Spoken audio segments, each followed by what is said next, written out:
자, 이번엔 다음 질문 가볼 건데 아마 오늘의 마지막 고비가 되지 않을까요? 뭐 예상하는 지점 37번에 있는 문제를 바로 치고 넘어갈 겁니다.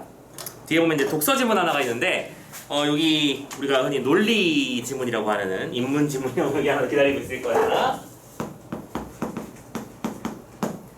이 녀석이 나타난 이 명제에 대한 얘기는 앞으로 또 이 녀석도 역시 마찬가지야. 여러분들 기초 체력을 만들어주는 지문이라서 좀 다른 데보다 좀 신경 써서 역시 볼 거고요. 힘내서 한번 가보도록 합시다. 이게 쉽고 즐거운 질문은 솔직히 아니야. 선생님도 인정한데 뭐 여기 등장하는 뭐 형식, 명제, 긍정 뭐 이런 식 이런 여러 가지 개념들은 앞으로 여러분들이 풀어보게 될 기출이라는데 아주 반복적으로 엄청나게 많이 나오는 개념이거든. 한번 알아두면 뒤쪽이 훨씬 쉬워지는 건 확실해. 그래서 먼저 해보고 갈 건데, 자 일단은 문제 패턴부터 보는 건 항상 똑같지. 먼저 봅시다. 37번 일치하는 것을 찾으라고 돼 있죠.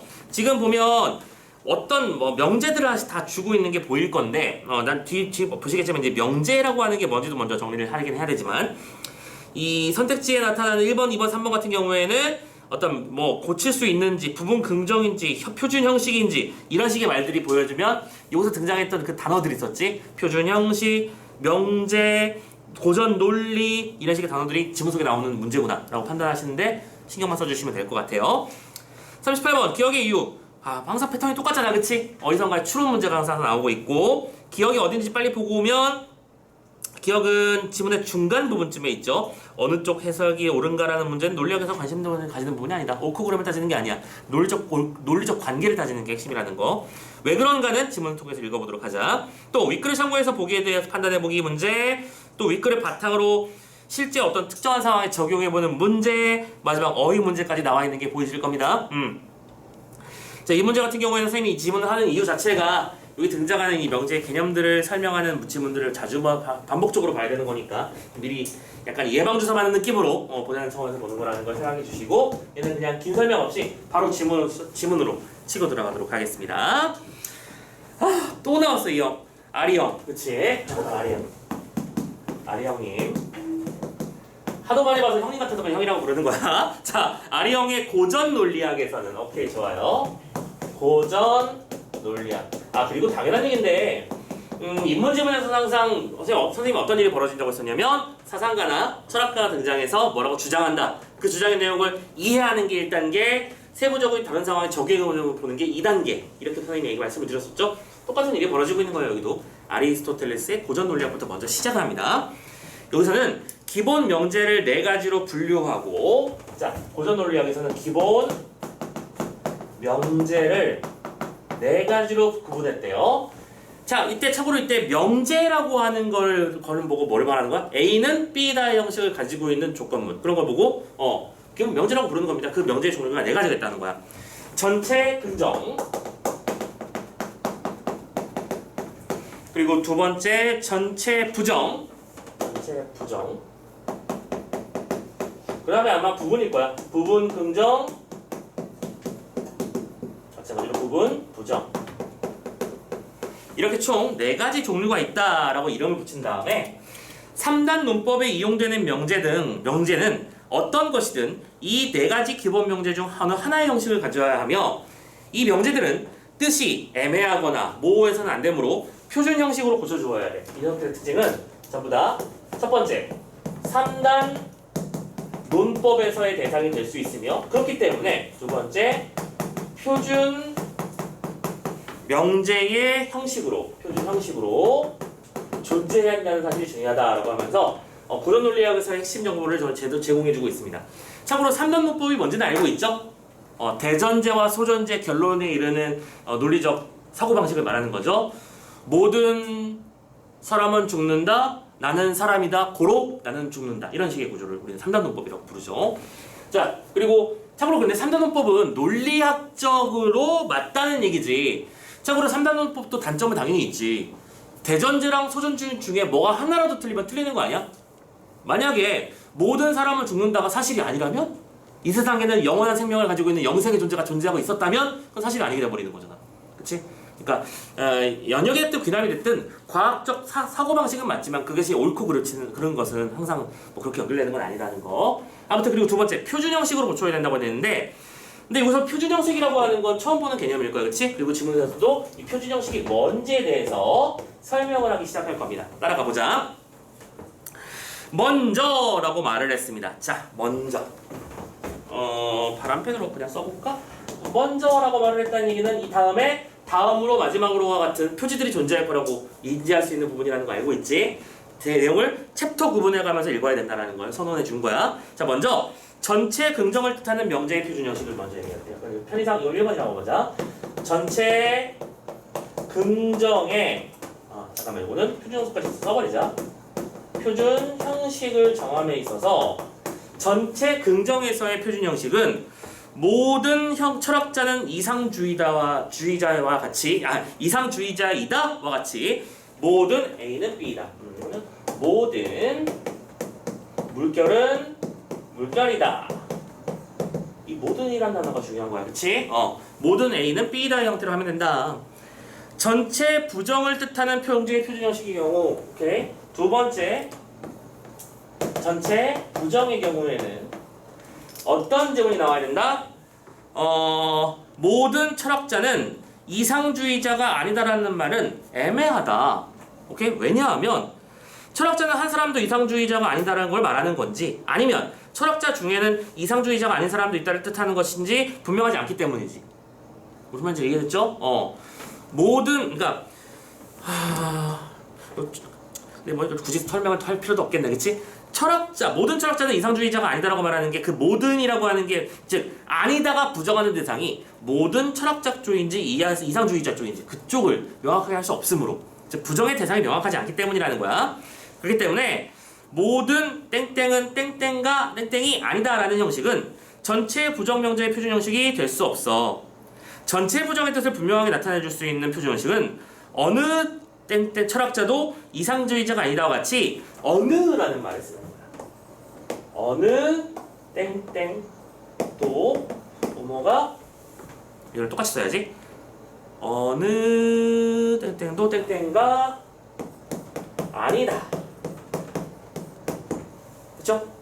자, 어떤 말을 썼는지 잘 봐. 모든이라는 말을 쓸 수 있는데 그렇다고 해서 전체 부정을 모든이라는 말을 쓸 수 없다는 거야. 이게 바로 이렇게 연결되지 않는 이유는 대상이 가지고 있는 중의성 때문이라고 설명하면서 여기서 중요한 건 어느 누구도 뭐가 아니다라는 식의 구조를 가져야 된다. 설명했습니다.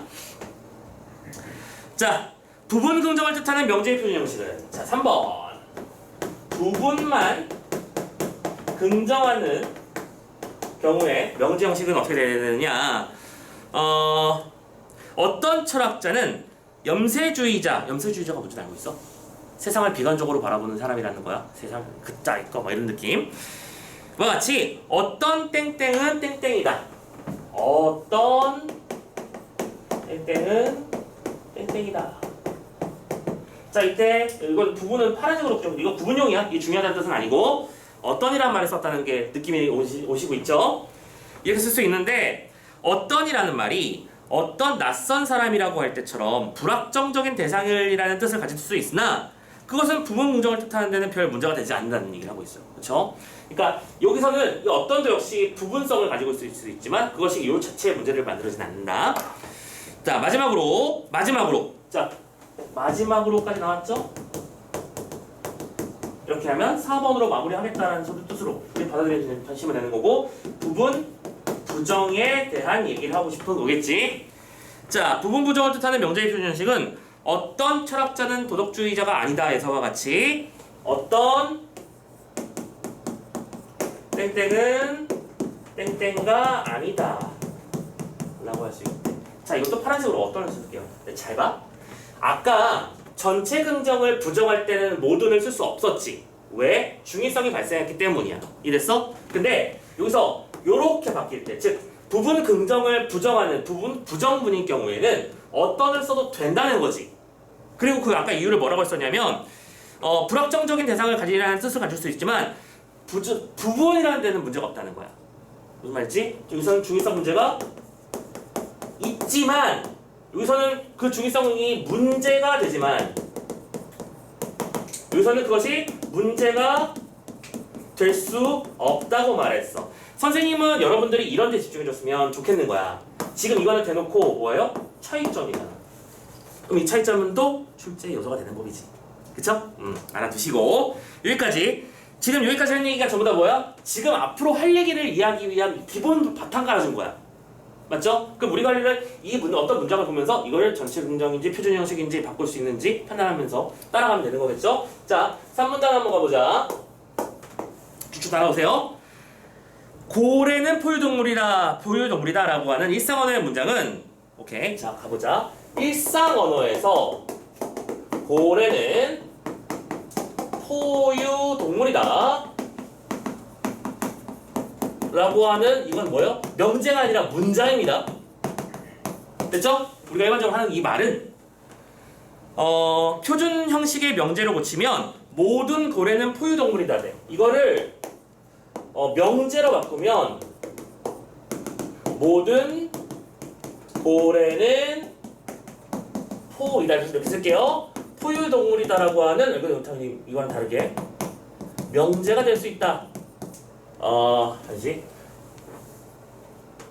표준 형식의 명제가 될 수 있다고 설명했어. 여기까지 따라오는데 문제 없죠? 이렇게 되는데, 그러나 칼을 쓰는 자, 칼로 망한다라는 말은 전체 긍정의 뜻으로 받아들일 수도 있고 부분 긍정의 뜻으로도 받아들일 수 있대. 봐봐. 이것을 칼로 쓰는 사람은, 칼을 쓰는 사람은 칼을 쓰는 모든 사람은 칼로 망하는 사람이다라고 한다면 전체 긍정일 거야. 그쵸? 에브리바디니까. 근데 칼을 쓰는 어떤 사람은 칼로 망하는 사람이다라고 한다면 그건 뭐가 되는 거지? 부분 긍정이 된다는 얘기지. 오케이? 자, 요거랑 또 다른 예로 이것도 그냥 써보자. 칼을 쓰는 자,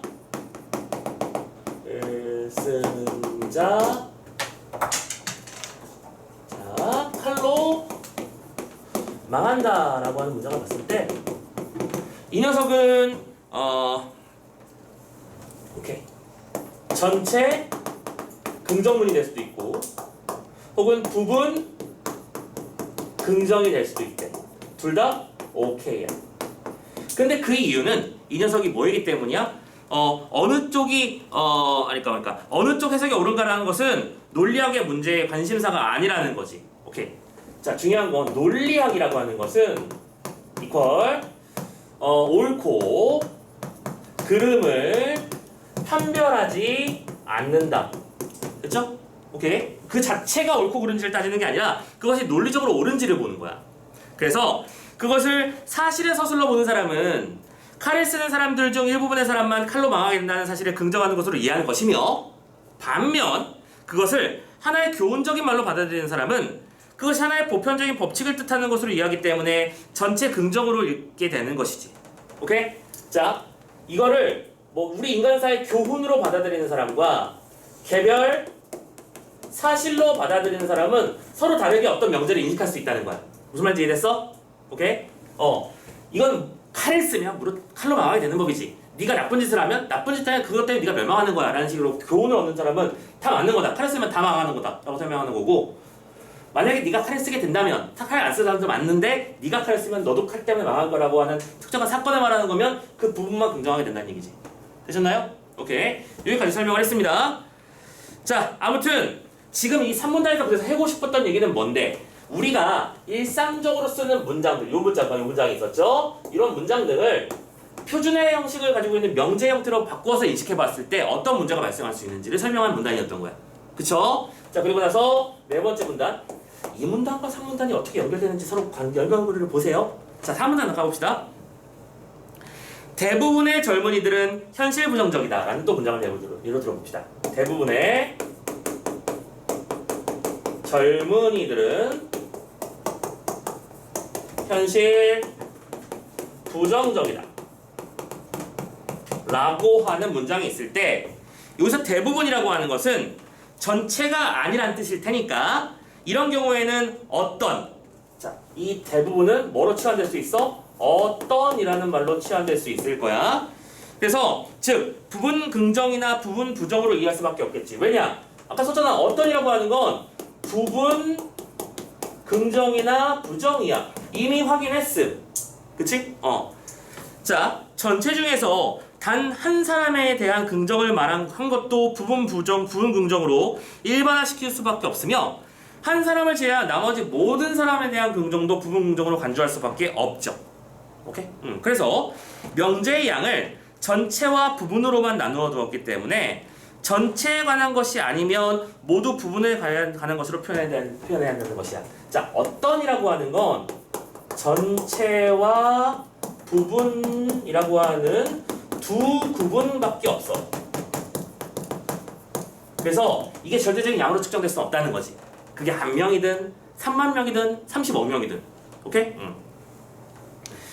자, 부분에 관한 명제들 중에서 그 양의 정도가 나타낼 수 있는 방법은 없습니다. 아, 이건 뭘 말하는 거냐면 이 고전 논리학의 한계를 말하는 거야. 오케이? 뭐랄까, 이걸 통해서 우리 확인하는 건 양의 정도를 구분할 수가 없다는 문제가 있다. 그죠?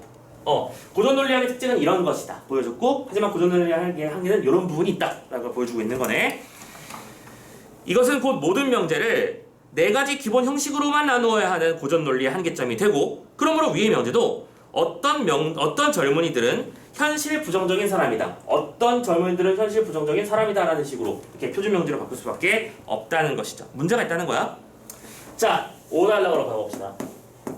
지금 되게 다양한 예문들을 가지고 이런저런 설명을 하고 있는데, 솔직히 아까 맨날 똑같은 얘기를 하긴 하네. 무슨 말도 안 되는 어려운 건 아니다. 그쵸? 따라갈 만은 아직 한가요? 우리가 이해할 수 있는 말로 천천히 다양한 예를 통해서 설명해주고 있으니까 흐름만 놓치지 않으려고 용 쓰면서 따라가세요. 자, 미국 흑인들 외에는 아무도. 자, 미국 흑인들 외에는 아무도. 이 말이 아무도가 아니지. 아무도 흑인 영가의 참뜻을 느낄 수 없다. 흑인 영가의 참뜻을 느낄 수 없다. X로 쓸게요, 그냥. 자, 그럼 흑인 영가라고 하는 거, 여러분들 흔히 말하는 소울이라고 하는 그 노래가 말하는 거겠죠? 아무튼. 자, 이 문장에서는 흑인 영가의 참뜻을 느낄 수 있는 미국 흑인에 대한 것과 그것을 느낄 수 없는 다른 사람에 대한 것이 포함되어 있죠? 맞죠? 따라서 모든 미국 흑인들은 흑인 영가의 참뜻을 느낄 수 있는 사람이다 라는 명제와 미국 흑인이 아닌 모든 사람은 흑인 영가의 참뜻을 느낄 수 없는 사람이다 라는 명제로 고쳐야 됩니다. 지금 이거 뭐 한 거냐면 명제를 표준 형식으로 바꾼 것이네요. 바꾸는 뭘 들어준 거야? 예시를 든 거네. 그리고 누차 말씀드리지만 예시는 왜 드는 거다? 문제 달라고 드는 거다. 그럼 우리한테 해보라고 할 거 아니야, 이거. 뒤에 나오는 문제가 그거였던 거잖아. 그치? 예문을 들어줬고. 또 둘째 명제는 다음과 같이 전체 부정 명제로 고쳤을 수 있지. 미국 흑인이 아닌 어느 사람도 흑인 영가의 참뜻을 느낄 수 있는 사람이 아니다. 자, 왜냐면 전체 부정이면 어떤 말이 나와야 되는 거든? 어느라는 말이 나와야 되잖아. 그치? 그래서 어느를 집어넣으면 흑인이 아닌 어느 사람도 흑인 영가의 참뜻을 느낄 수 있는 사람은 아니다 라는 식으로 하면 되는 거죠. 되셨나요? 뭐 말도 안 되는 어려운 일은 아니야. 우리는 지금 전체 부정, 부분 긍정 뭐 이런 식의 말들이 나왔을 때 어떤 용어들이 나와야 되는지는 알고 있어. 그래서 마지막 6달러 마무리. 일상 언어의 문장은 그것이 어떤 사실을 긍정하는 것일지라도 위에서 검토해본 예문들처럼 그것의 논리적 의미가 분명하지 못한 것이 많죠. 그것이 이용되는 경우에 따라 또 내용에 따라서 그 의미가 다르게 이해해야 될 때가 많고, 이러한 문제는 논리학의 범위에 속하지 않는 것이므로 그것을 사용하는 사람들이 다양하게 자기대로 타당한 이해를 할 수밖에 없는 것이지. 그래서 그러한 문장을 표준 형식의 명제로 고치고자 할 때는 먼저 적절한 해석을 한 후 그것이 이해되는 뜻에 따라서 그것에 맞는 형식으로 바꿔주는데, 오케이. 어쨌든 뭐요? 해석을 해야 돼. 원래 문장의 뜻이 뭔지, 뭘 말하는 건지. 그리고 해석에 따라서 변환을 해주면 된다. 뭘로? 표준 형식으로. 됐죠?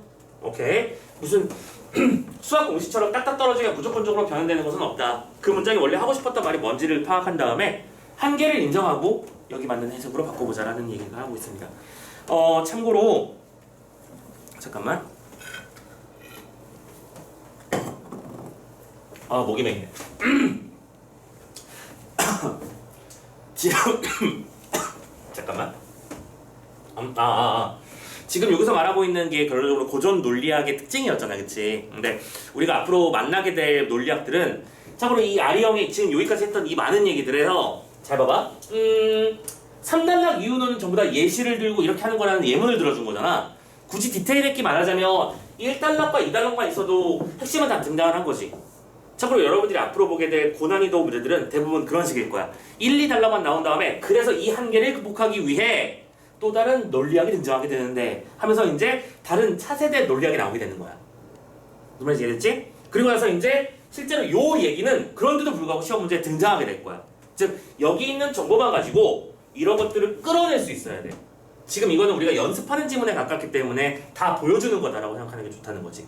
알겠지? 그래서 누차 말씀드리지만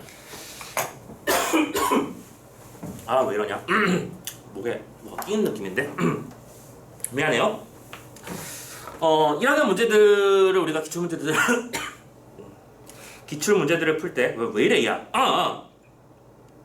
기출 문제들을 풀 때 그냥 지금 있는 정도로도 잘 풀린다고 해서 자만하지 말라라는 말을 꼭 드리고 싶은 겁니다.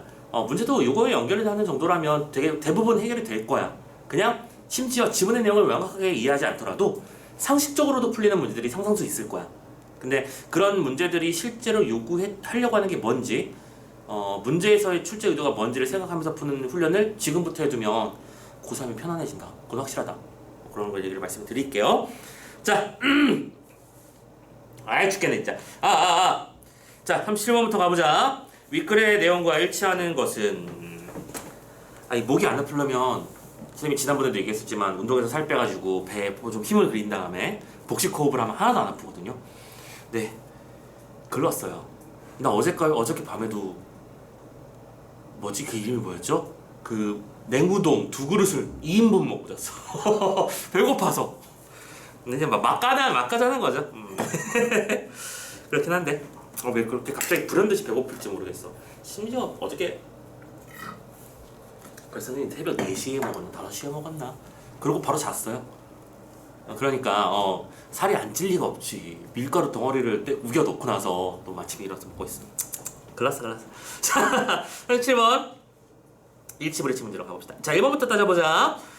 미국 흑인이 아닌 모든 사람은 흑인 영가의 참뜻을 느낄 수 없는 사람이다 라고 하는 녀석은 다른 명제로 고칠 수 없을까요? 지금 A가 아닌 모든이라고 하는 녀석이라고 했어. 그럼 모든이라고 하는 대상이 나왔던 요 전체 긍정은 다른 문장으로 표준 문장으로 못 바뀌는 거야? 바뀔 수 있지, 그치? 오케이. 1번 땡. 너무 쉽네. 2번 칼을 쓰는 모든 사람은 칼로 망한 사람이다. 이것도 역시 지문 속에 그냥 심지어 등장했던 예문이야, 그죠? 우리가 보고 있는 모든 지문이요. 교훈의 말로 받아들이는 사람은 부분 긍정을 이해한다고? 아니지. 교훈으로 받아들이는 사람은 전체 긍정으로 이해한다며. 그죠? 일치불일치 그냥 있는 그대로 따오면 돼. 3번 모든 철학자는 이상주의자가 아니다 라는 말의 표준 형식은 모든 땡땡은 땡땡이 아니다 라고 하는 형식. 이것도 어디다 썼니? 이거는 이 문단에 있었구나, 그렇지? 모든 철학자는 이상주의자가 아니다 라고 하는 말의 표준 형식은 모든 땡땡은 땡땡은 아니다 라는 형식으로 단순하게 바뀔 수 없다고 했었지. 그리고 참고로 이 3번 선택지가 왜 나온 거라? 요거 가지고 문제 만든 거거든 지금. 느낌 맞나요? 4번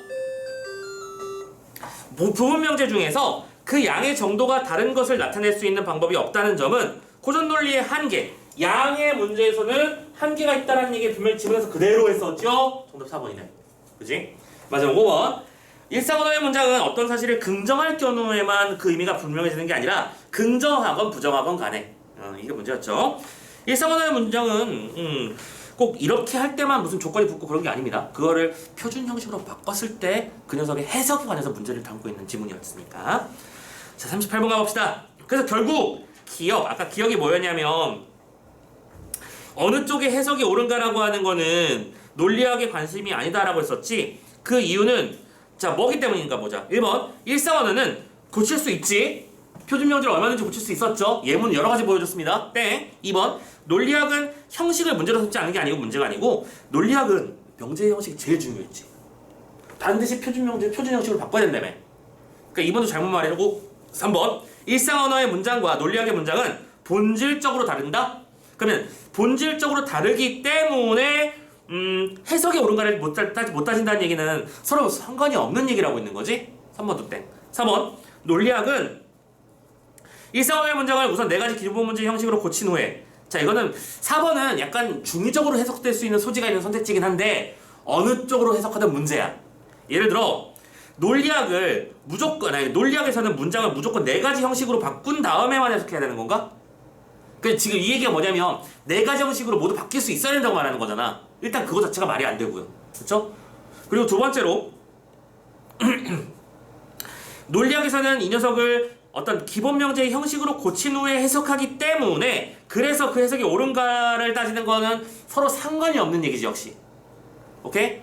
이 문장이 어느 쪽으로 읽히든 간에 역시 얘도 답이 될 수는 없는 녀석일 거야. 그럼 답은 5번인가 보네. 일상 언어의 문장들은 읽는 사람에 따라서, 그것이 쓰이는 상황에 따라서 그것의 논리적 의미가 다르기 때문이다. 그래서 아까 예를 들어줬던 게 요거인 거잖아. 지금 요렇게 얘기를 한 다음에 요 녀석을 얘기하고 이걸 얘기했지. 그치? 그러면 말 그대로 이 녀석이 바로 이유가 되기 때문에 이런 결과가 나온다고 설명하는 지문의 구조로 이해해도 괜찮은 거잖아. 무슨 말인지 알겠죠? 일상에서의 문장은 그것이 전체 긍정으로 혹은 부분 긍정으로 다양한 의도로도 쓰일 수 있는 것이기 때문에 그 녀석을 어떻게 해석하느냐에 따라서 표준 형식이 바뀌는 양상은 달라질 수 있다. 그러므로 그것의 옳고 그름을 따질 필요가 없다는 문장이었던 거야. 됐죠? 오케이. 자, 38번 해결 끝. 39번 윗글을 참고해서 보기를 판단해보자 라고 해봅시다. 자, 문제의식이 투철한 사람만 참석했다라고 하는 문장이 있어요. 자, 이 녀석을 먼저 1번 참석한 모든 사람은 문제의식이 투철한 사람이다 라는 뜻이구나. 왜? 만이라는 말을 썼으니까. 만이 올리라는 뜻이니까요. 됐죠? 두 번째, 문제의식이 투철한 사람은 누구나 다 참석했다라는 것을 뜻하진 않겠구나. 그쵸? 그러니까 지금 문제의식이 투철한 사람들이 여기 모여 있겠지만 이 세상의 모든 문제의식이 투철한 사람이 다 여기 있다는 보장을 할 수 없는 문장인 거니까. 3번, 문제의식이 투철한 사람의 일부분이 참석했다라는 것을 긍정하지도 않는구나. 그쵸? 문제 없죠? 4번, 참석한 사람들만이 문제의식이 투철한 사람들인지 어떤지에 대해서는 어떤지에 대한 긍정은 없지. 맞죠? 이거는 그냥 문장 그대로 해석이 됩니다. 근데 5번 봅시다. 문제의식이 투철한 사람만 참석했다는 하나의 표준 형식으로서, 아니야, 일단 여기도 너무 쉽네. 이게 글렀잖아. 왜 이게 표준 형식인데? 표준 형식이 되려면 어떤 일이 벌어져야 된다니까? 아이씨, 뭐든 어떤 이거 나와야 된다며. 없잖아. 그럼 이게 표준 형식이 아니지. 그치? 이 녀석은 어느 쪽으로 해석하는지에 따라서 전체 긍정도 될 수 있고 전체 부정도 될 수 있고 뭐 그런 식이다 라고 판단할 수 있겠죠. 그래서 정답이 5번이 되겠습니다. 됐고, 자 마지막 40번 문제로 마무리를 한번 지어봅시다. 자, 윗글을 바탕으로 보기의 문장들을 표준 형식의 명제로 고친 것으로 적절하지 않은 겁니다. 자, 표준 형식으로 바꾸는 거야. 그러면 일단 해석해야 되고요. 참고로 여기서 만약에 좀 꼼수를 부리면, 물론 꼼수 안 통했어? 꼼수 안 통하는데 꼼수를 부린다면 선생님이라면 이것부터 확인해 봤을 거야. 일단 모든, 어떤이라는 말은 다 있는가부터 확인해 봤을 거야. 근데 슬프게도 어떤 모든이 있네. 젠장. 그치? 그러면 어쩔 수 없어. 이거 꼼수를 부리지 말고 똑바로 풀으라는 소리야. 그러니까 3점짜리지. 만약에 2점짜리였으면 아마 그게 없었을 것 같은데 나만 그렇게 생각하나? 자, 아무튼 간에 가부터 볼게요. 원숭이도 나무에서 떨어진다. 자, 원숭이가 나무에서 떨어졌다라는 문장을 어떻게 해석하면 좋을까를 따져봤을 때 1번, 어떤 원숭이는 나무에서 떨어지는 원숭이다 라고 해석하는가. 표준 형식으로 연결되는 건 문제 없지? 지금 어떤이라고 하는 말을 써서 부분적으로 긍정하는 형식으로, 그치? 설명해준 거야. 참고로 이 녀석은 부분 긍정으로 해석될 가능성도 분명히 있어. 하지만 어느 쪽도 상관은 없어. 그치? 2번, 소수의 사람들만이 특혜를 받았다. 이거를 어떤 사람은 특혜를 받은 사람이다 라고 말했어. 자, 어떤이라는 말을 씀으로써 자연스럽게 부분 긍정 부정이 됐기 때문에 여기서 소수의 사람들만이라고 하는 게 어떤 범위를 말하는 건지 모두 포괄할 수 있게 되었죠? 2번도 오케이. 3번, 경마에 미친 사람은 경마만 좋아한다 라는 문장이 있어. 4번 선택지 봅시다. 경마에 미친 모든 사람은 경마를 좋아한다. 잠깐만, 경마에 미친 모든 사람은 경마를 좋아한다 라는 문장이래? 잠깐만, 이게 맞는 거야? 이거를 표준 형식으로 이렇게 바꿔버리면 경마에 미친 모든 사람은 경마 외에 다른 것도 좋아할 수 있다는 뜻이 돼버리는 거네. 그치? 즉 해석의 다양성이 생겨버리면 안 되지. 그럼 이건 정답이 3번이구나. 됐죠? 오케이. 4번, 비가 오는 날이면 언제나 그는 택시를 탄다. 그걸 이렇게 바꿨대요. 비가 오는 모든 날은 그가 택시를 타는 날이다. 즉 언제나를 모든의 형식으로 치환시킬 수 있는가? 충분히 가능하지? 마지막 5번. 이번 여름은 피서지마다 초만원을 이루었다. 자, 피서지마다였어. 이번 여름의 모든 피서지는 초만원을 이루는 곳이다. 왜냐면 마다라고 표현했으니까 이퀄로 다 모든을 연결시킬 수 있겠지? 자연스럽게 해석해서 연결하면 돼. 40번 문제까지 지문 다 보았습니다. 참고로 마지막에 41번 어휘 문제가 있는데요. 참고로 이 어휘 문제는 지금 특히 이게 무슨 문제거든? 한자어 문제지. 그리고 한자어 문제는 여러분들 경험치를 많이 쌓는 수밖에 없습니다. 참고로 윤석의 답이 2번이었는데 이거 2번만 보고 갈까요? B를 보시면 일반화라는 말이 나와 있어. 야, 일반이랑 구체적인 건 서로 완벽하게 반대말 아니야? 그치? 그래서 답이 너무 쉽게 2번이다 라는 거 잡을 수 있을 것 같아요. 참고로 나머지 뭐 A라고 하는 게 보편적이라고 하는 말을 두루 널리 미치는 이라는 말로 나는 해석해서 볼 수 있는지. 그러니까 여기는 지금 선택지에서 다 맞는 답으로 나와는 있지만 내가 이 단어의 뜻을 모르는 상태에서 해설할 수 있는가를 생각해 보시면 그게 내가 아는 단어인지 모르는 단어인지 구분될 거야. 맞나요? 그 구분을 생각하시고 문제를 풀어주시면 되겠습니다. 오케이? 자, 일부러 골 때리고 좀 빡센 문장부터 먼저 했습니다. 자, 이제 마지막으로 저 뒤에 있는 아까 있었던 현대 소설 지문하고 수필 지문하는, 아니 수필이 아니지, 고전시가 복합 지문 요거 하나만 하면 끝나는 거니까 소설 파트까지는 한 번에 갈까? 한 번에 하자. 지금 할만한, 우리 수업 시작한 지 얼마 안 되긴 했는데. 야, 우리 지금 이번 수업 시간이 몇 시부터 시작했지? 아까 한 8시 반쯤 시작하지 않았나? 이 반응 뭐야? 그래, 쉬어. 알았어.